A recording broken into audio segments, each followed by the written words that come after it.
Now's the time. Get up. Well, hello, Gator Nation. Got our first podcast. I will call it the Gator Bites podcast. And for our very first podcast, I'm with our head of school, Ben Boorman. I like nicknames, so I've come up with a nickname for you, Ben. Good. Okay? I think we should call you Bold, Bodacious Ben Boorman. That's probably the best nickname I've ever had in my life. So I like that. I'm going to tell you why I kind of like that. Didn't we just get a pretty good rating with U.S. News and World Report? We absolutely did. We raised since last year, so we're definitely making the right stride in the positive direction. We're ranked in the top 10 schools in the Central Texas area, and we're ranked in the state. So I'm loving the fact that we're going in that. And this direction. is why I think you're bold, bodacious, because what you told me was, oh, I can raise those scores. Mm-hmm. So I know you're thinking even higher. You're thinking even better. Absolutely. Tell a Gator community, what do you think we can accomplish over the next couple of years? I'll tell you what I tell my staff all the time is that there's nothing holding us back. We have a great model. We have a great mission and vision. Our families are committed to our model of school, and we are going to do some great things. Really, right now, there's not much holding us back, but the few things that are, we're going to attack, and we're going to make a plan for those and improve it, because our scores are going to go up, and this school is only going to continue to be a great destination for our families. We have a great mix of students from all economic backgrounds at Gateway College Prep. We're a public school because we're all about building character at Gateway College Prep. We want that citizen part first. So we wanted to learn those lessons. So I think that we provide that. So, when I started the school 11 years ago, talked about the name, we said Gateway College Prep, said we're going to get kids ready for college. There seems to be a lot of discussions now, especially with this crisis going on and homeschooling, and even at some of our big schools now, we're not having classrooms with kids there where everything's moved online, and there's this movement now, the kids don't need to go to college, maybe just do online learning. I've even heard some really smart people that have been very successful in life saying, you don't need to go to college. What would your response be to that? Well, I would respond with the preparation programs and the people that you meet while you go to college creates the network that you need to succeed. You start learning those proper study skills, the proper skills that you're going to need to be organized, to get into the proper field that you want to get into. And a lot of jobs out there require that college degree. And in fact, higher college degrees now. A master's degree is really, the place where a lot of people are demanding now. So it's a different time than when we grew up.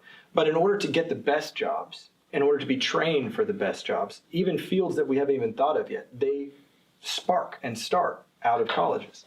So kids need to build those relationships with their professors. They need to get onto a campus and start to expand their mind and to expand their horizons and start to focus on what they're going to do for the rest of their life.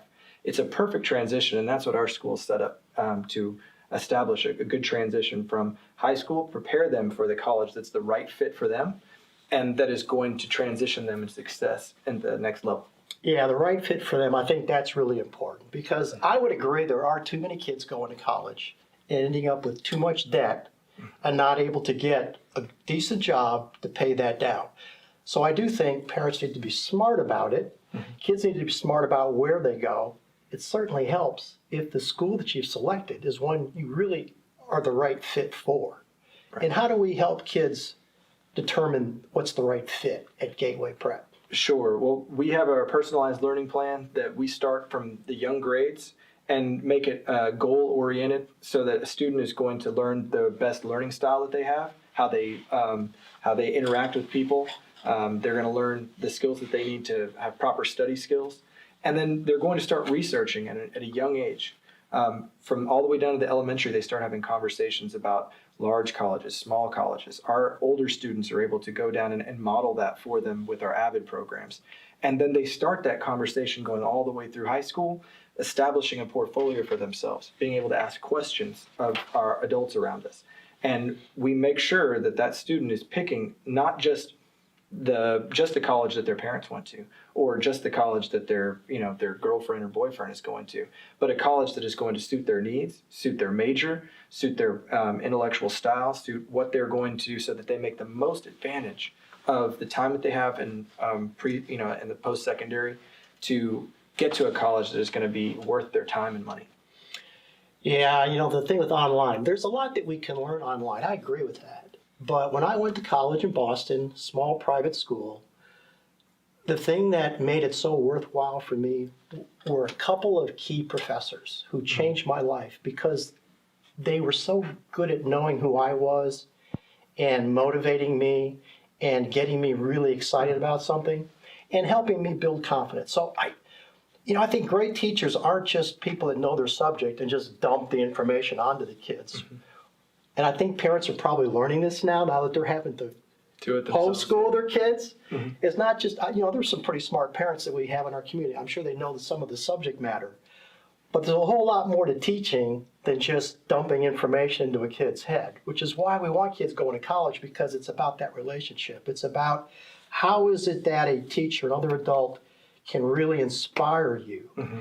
and help you discover who you are and can motivate you and get you through the tough times, right, yes. when you're struggling.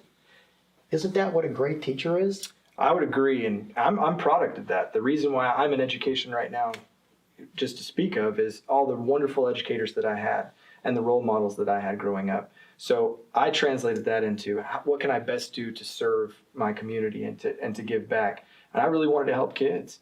But I can attest to what you're saying. Being a parent at home, I've been a teacher all my career, and I've got my 2 kids at home, and I think our elementary teachers do a fantastic job because it's difficult. That's exactly right, and I'm very appreciative of these times. We've done a good job of trying to prepare our parents for that, but I'm sure everybody's ready to get back into the regular model. Oh, I know everybody's dying to get out of the house, and you know who really wants to see you get out of the house? Your cat. Your cat wants you out of the house. They want the house back to themselves. Oh my goodness, I can't wait to be able to get out a little bit more. This has really been tough. I enjoy, I'm a single guy, I've been single for a long time, and I realize how dependent I am mm-hmm.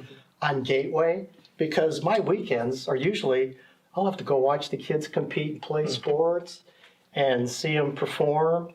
And none of that's going on. Mm-hmm. And I feel sad for our seniors, especially mm-hmm. missing out on all of these key moments in life, their graduation, their sporting events.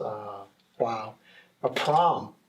I bet was prom special for you, Ben, or were you one of those, did that go well for you? They're all special for me. Prom was great. I had a good experience, but You were with the right girl? I mean, did you find a good date for that? Absolutely. Yeah, we were a very tight group back in high school, and had a steady girlfriend. It was great. It was an awesome experience. But I would say for these times, these seniors are going through it. I talk to parents, and I've seen the hurt in their eyes. They have their children. It's hard to get out of bed each morning and do that work. There's so many moments that you're specifically bringing up. And I've been in education, especially in high school, my whole career. And I've lived for those moments, the championships, the senior nights, the proms.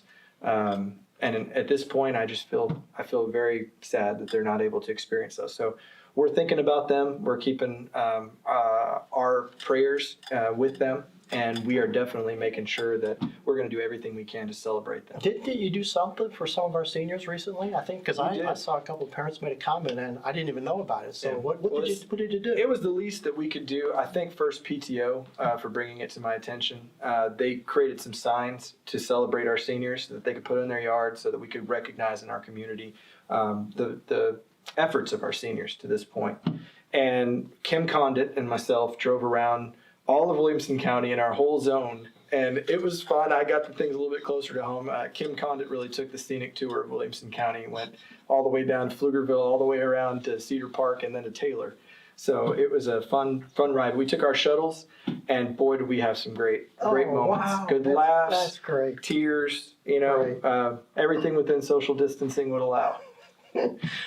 Well, that's an example of one of the many things I love about our school. And I'm so proud of the school and what you're doing as a leader, Ben, and what all of our staff are doing.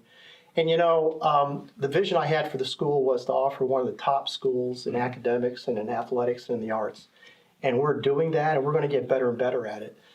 But I knew that we had a major challenge because we weren't going to have as much money to do it. As a public charter school, we don't have any taxing authority, so we're not getting as much money per student. It comes out to somewhere between $1,000 to $2,000 less per kid. And my vision was, well, I'll bet you we can get families to come and donate because they know exactly where their money's going and help make up that difference. But when you don't have as much money coming in, well, 80% of our cost really is in payroll. Mm-hmm. And how do we recruit and retain good teachers? Talk to me first about what do you think makes the environment special for our teachers, why they want to be here as opposed to a more traditional public school first? Sure. Well, it's very simple. This school's mission and vision and the programs that are set up in place, all of our families make a sacrifice and a commitment to our Gateway Pledge. We say every single morning that we're going to be college bound, that we're going to show up to school every day, that we're going to work hard in every way. We're going to be a citizen, scholar, athlete, and artist.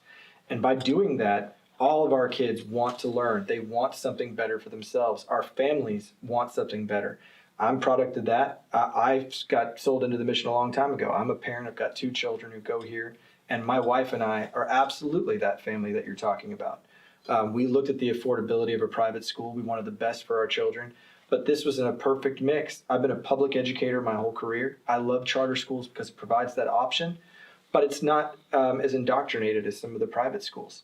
We get a great experience here, some of the best education around, and it's worth every penny. So it's well worth it. For me, I'm a donor as well, and I'm happy to give that money back because I see that it goes to these great teachers, and they're some of the best around.